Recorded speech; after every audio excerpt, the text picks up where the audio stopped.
Assalamualaikum warahmatullahi wabarakatuh. Sobat RH sekalian, jumpa lagi kita di channel yang keren ini. Keren cadas. Ya sobat semuanya, kita memulai pagi ini yaitu bicara mengenai survei. Kenapa saya mengangkat survei ini?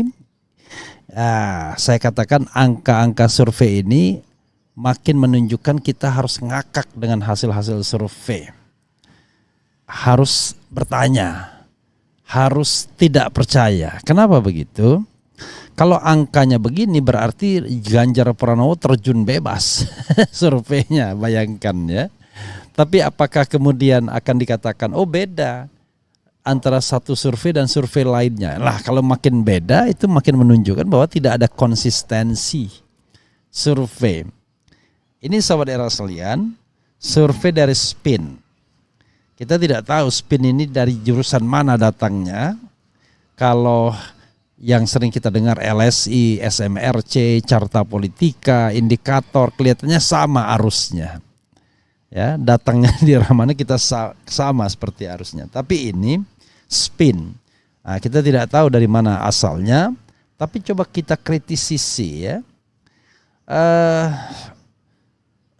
Saya bacakan dulu baru kita kemudian bahas apa soalnya. Survei Capres SPIN, Prabowo 36,9%,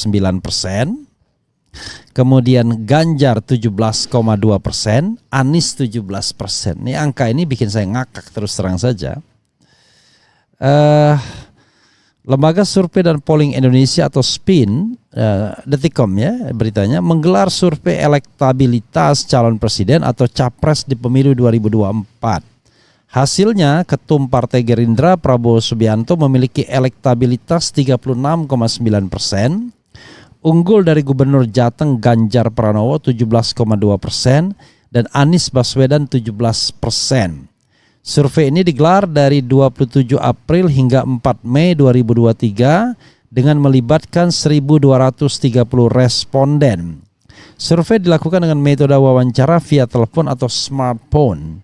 Sampel survei diambil secara acak atau random digit dialing dan simple random sampling. Adapun margin of error survei lebih kurang 2,8% dengan tingkat kepercayaan 95%. Apa maksudnya nanti kita jelaskan.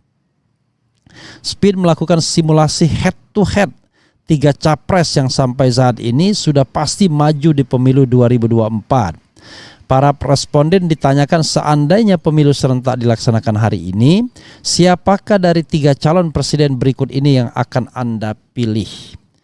Berikut ini hasil survei head to head capres 2024.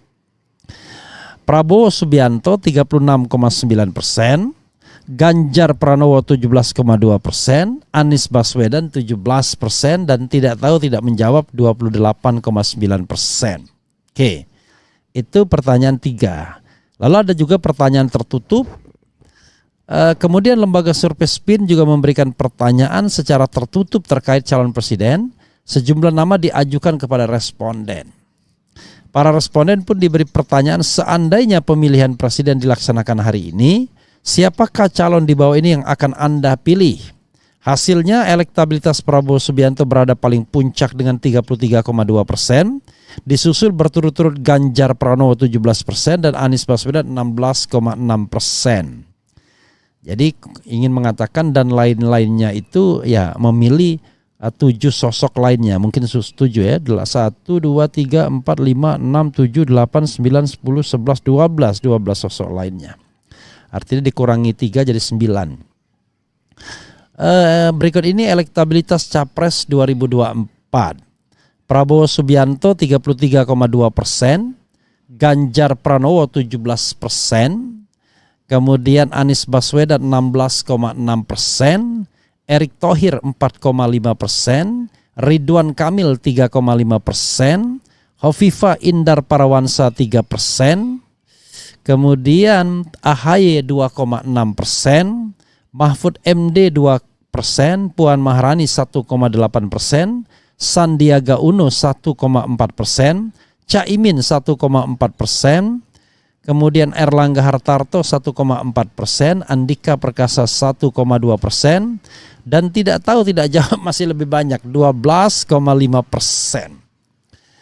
Oke, sahabat RH sekalian, apa yang ingin saya katakan? Oke, ya, nanti kita tampilkan survei atau polling yang kita lakukan, dan kalau ada lembaga lain juga ya, Jido ya, coba kita bedakan, kita lihat selama proses pembahasan. Tapi kalau tidak juga nggak apa-apa. Tapi polling kita tampilkan.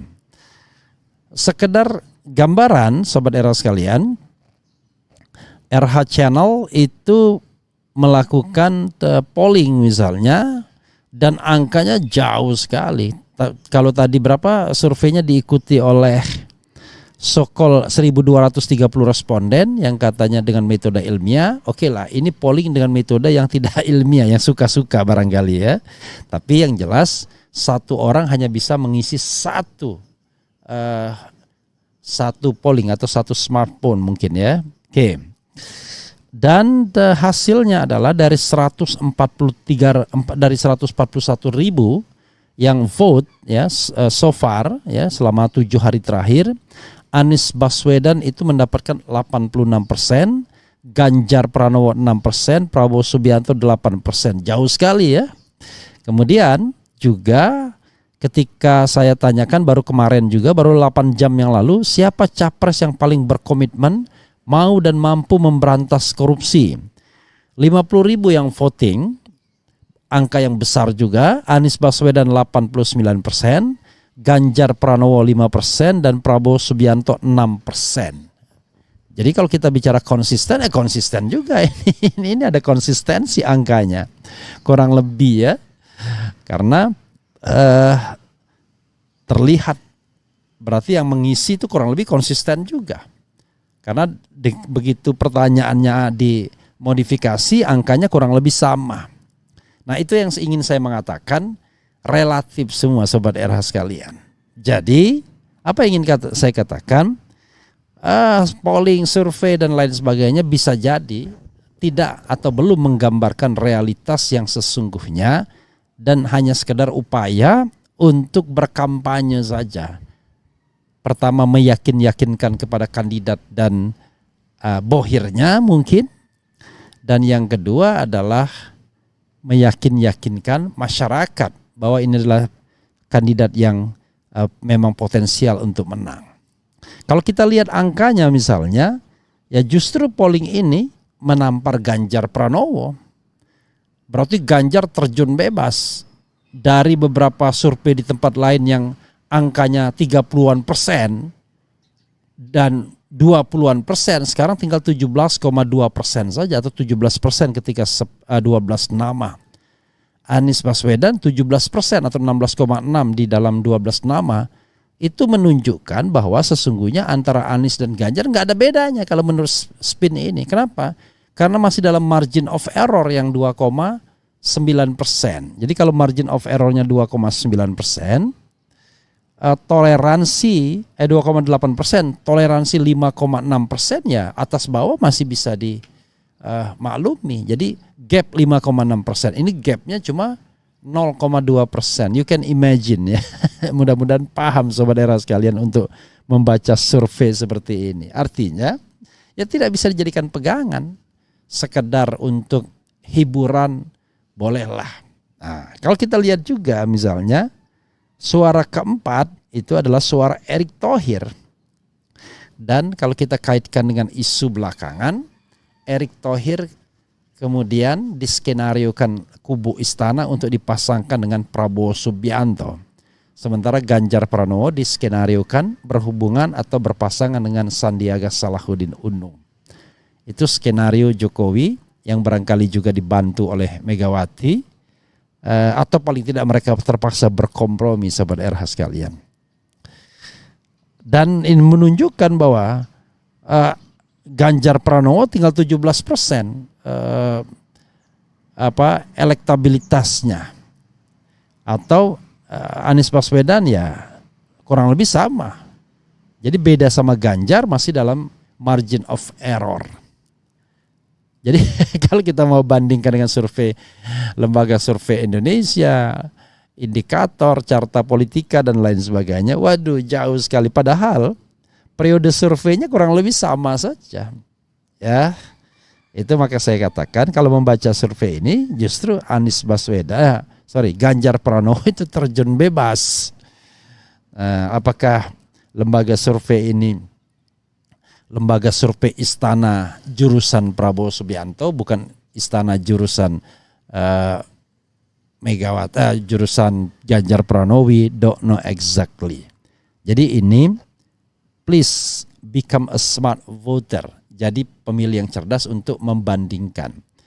Saya pun misalnya tidak bisa mengklaim walaupun polling yang saya adakan misalnya itu diisi oleh lebih dari 100.000 orang, yaitu 141.000 orang, lalu saya mengklaim bahwa ini lebih representatif. Enggak. Saya hanya memberikan bandingan bahwa dengan melakukan polling sendiri, itu Anies Baswedan unggul jauh. Kalau pemilihnya itu semua pemirsa RH Channel, bisa dipastikan Anies tinggal dilantik. Tapi nggak boleh begitu. Ya, kita harus ngomong apa adanya, pakai disclaimer bahwa ini adalah pemirsa penonton RH Channel yang memang punya preferensi Anies Baswedan, tetapi kita tidak memiliki tentu kemampuan otoritas untuk bisa mengarahkan hasil polling. Enggak seperti survei bisa diarahkan ya. Baik dalam hal merumuskan pertanyaan, cara bertanyanya maupun mengolah datanya. Itu saja. Wassalamualaikum warahmatullahi wabarakatuh. Ciar.